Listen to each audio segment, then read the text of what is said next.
Fala, turma aí do terceiro ano, tudo bem com vocês? Ô, gente, hoje nós vamos aprender aí como é que foi a origem da música no Brasil.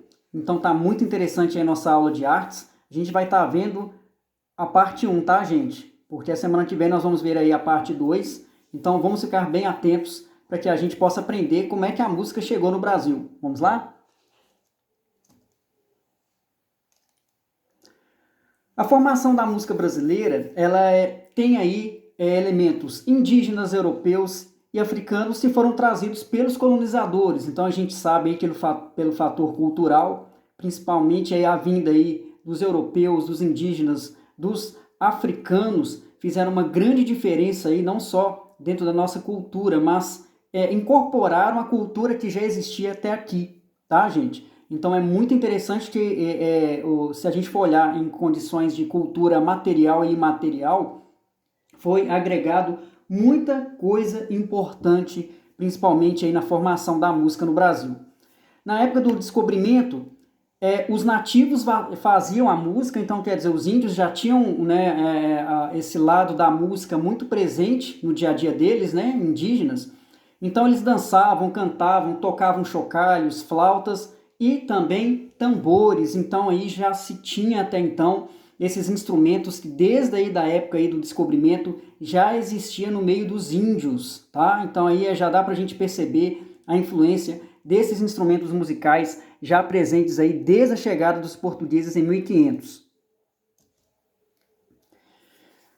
E é interessante aí que um dos registros aí da história em relação à formação da música brasileira tem aí, ó, um canto que foi coletado no ano de 1553 pelo viajante francês Jean Delery, que ele deu o nome aí, ó, de Canide Ioni, que significa ave amarela em tupi, e era dedicada a uma ave amarela que era uma espécie de arara, tá? Então aí o primeiro registro foi feito no ano de 1553 de uma música, né, criada aí pelos nativos, pelos tupis, pelos índios tupis, em que mostra aí a exaltação a essa ave aí amarela, tá? Então é interessante que já se tenha o registro histórico aí da formação da música. Vamos colocar dentro do período da história aí da formação da cultura brasileira. A mistura de sons e instrumentos africanos no Brasil trouxe uma nova sonoridade, e isso vai trazer grandes inovações também, porque se a gente for observar bem, já se tinha aí uns instrumentos já usados pelos índios, que eram bem interessantes, né? O próprio chocalho, o próprio tambor. Então isso mostra claramente a influência que também aí os africanos iriam trazer para cá, tá, gente? Com o passar do tempo, o Brasil foi coletando outros ritmos devido ao intercâmbio com outros países, né? Então, aí dentro da linha histórica da presença de povos estrangeiros no Brasil, o Brasil vai receber influência musical de Portugal, da Itália, da França, tá? O Brasil vai ter as primeiras óperas, a gente vai estar falando daqui a pouquinho aí das primeiras óperas que na Europa eram muito consagradas, a gente vai ver a chegada da ópera no Brasil, tá? Vamos ver também danças como zarzuela, bolero, valsa e polcas alemãs, que são danças tradicionais da Europa, tá? Então é bem interessante aí que a gente vai estar recebendo essa carga musical que já existia na Europa, nós vamos também receber no Brasil por conta desse intercâmbio que ao longo da história do Brasil, o Brasil foi fazendo com a chegada de estrangeiros. O jazz dos Estados Unidos influenciou demais a música no Brasil, então a gente vai ver também que até o jazz americano vai trazer grandes inovações também, principalmente na música do Brasil.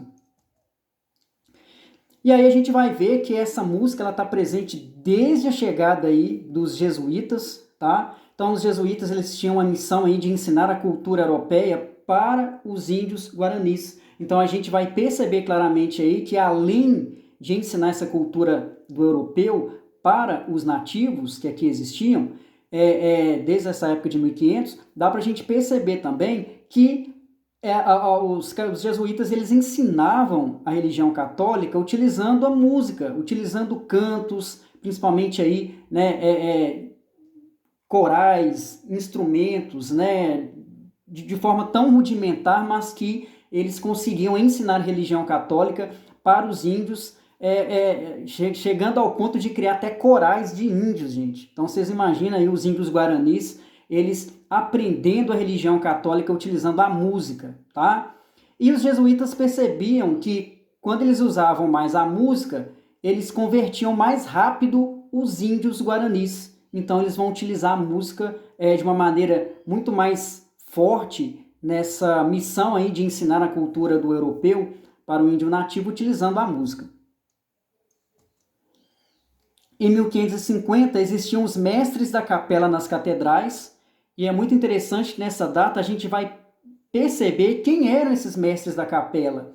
Eram músicos, compositores, regentes de coro e eram instrumentistas. Então dá para a gente perceber que já nesse ano aí de 1550, principalmente nas catedrais, já se tinham pessoas com formação musical, tá? Então isso também vai trazer uma grande inovação para as músicas adotadas em cerimônias religiosas, em festejos, então é muito interessante isso.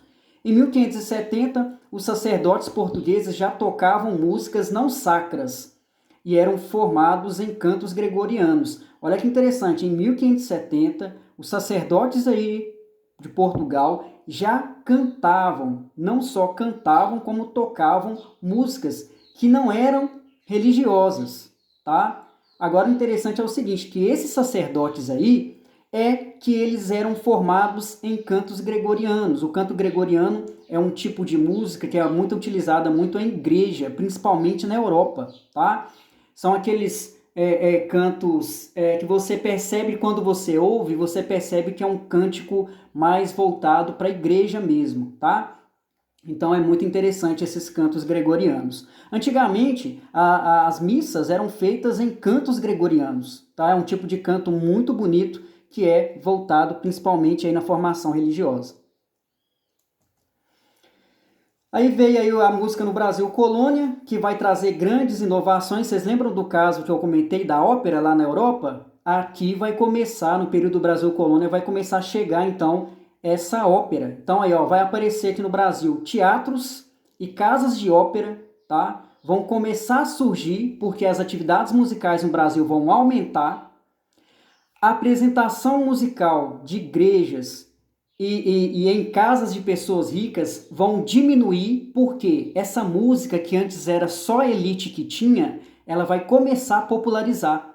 Então as pessoas vão começar a buscar essa música na rua, no dia a dia, né? Nos teatros, nas casas de ópera. Então a gente vai perceber que essa música que era elitizada, ela vai começar a popularizar. A ópera começou a ser adotada para tudo aqui no Brasil, no período do Brasil Colônia, né? Como se a ópera se tornasse aí uma grande referência na música durante esse período histórico, né? Do Brasil Colônia. Foram construídas casas de ópera na Bahia, em São Paulo, no Rio de Janeiro, em Porto Alegre, Recife e Belém. Então a gente vai começar a perceber como que a ópera já, desde esse ano aí, a partir de 1570, já se tinha casas de ópera e teatros que recebiam óperas aí da Europa, tá? Já estavam sendo inseridas no Brasil e a música, ao invés de ficar só naquele meio elitizado, ela vai começar a popularizar, tá? Minas Gerais era conhecido pelo ouro encontrado e daí surgiram uma sociedade muito elitista na região. Então aí vai estar falando da referência da música em Minas Gerais, principalmente no ciclo do ouro aí, tá? A música marcou presença em cerimônias religiosas e eventos da corte portuguesa. Então a gente vai começar a perceber que em Minas Gerais, na época que o ouro estava muito forte até então por aqui, a gente vai perceber que a música vai ser muito forte nas cerimônias religiosas e nos eventos da corte, tá? A música era feita com manuscritos e não podia ser impressa no Brasil. Olha só que interessante. A música, ela só poderia ser feita através de manuscritos, de rascunhos feitos à mão, tá? Era uma lei que existia na época que foi adotada, é interessante a gente notar que só valia mesmo a música em manuscrito, né? O registro dessas músicas estão em arquivos particulares no interior de Minas Gerais. Então a gente dá para perceber que tem alguns museus que ainda se tem essas músicas que eram manuscritas e que são guardadas nessa época, tá? Que é muito interessante nós notarmos que ainda se tem guardadas essas músicas aí. Aí é um exemplo de uma música manuscrita que foi arquivada, tá? Está em Minas Gerais, tá aí para vocês aí.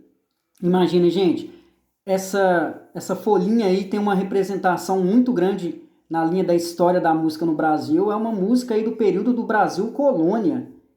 Com certeza está em um estado de conservação impecável, porque é um valor histórico muito grande dentro aí da formação da música no Brasil e que está em Minas Gerais, tá? Em Minas Gerais, os músicos eram, olha só que interessantes, mulatos e pouco religiosos, tá? Os músicos tocavam em igrejas e organizavam-se em grupos. Então, isso que é interessante, ó, eram mulatos, pouco religiosos, tocavam nas igrejas e geralmente se organizavam musicalmente em grupo. Através de contrato, estes músicos forneciam músicas para as prefeituras, igrejas, contando com um grande acervo musical. Então, esses músicos aí em Minas Gerais, eles só faziam músicas por contrato. Então, geralmente, se uma prefeitura precisasse de tal música, ele fazia um contrato para fazer a música entregar em mãos, né? Então, é interessante que eles forneciam as músicas aí para prefeitura, igreja, para eventos, se tinha na época. Era uma forma de ganhar um dinheirinho também nessa época. E aí, né, a gente finaliza essa primeira parte falando sobre a história da música no Brasil e segue aí na postagem mesmo uma atividade que vocês farão a respeito aí da música no Brasil com essa parte 1 que nós tivemos a aula hoje. Tá bom, gente? Muito obrigado, que Deus ilumine vocês.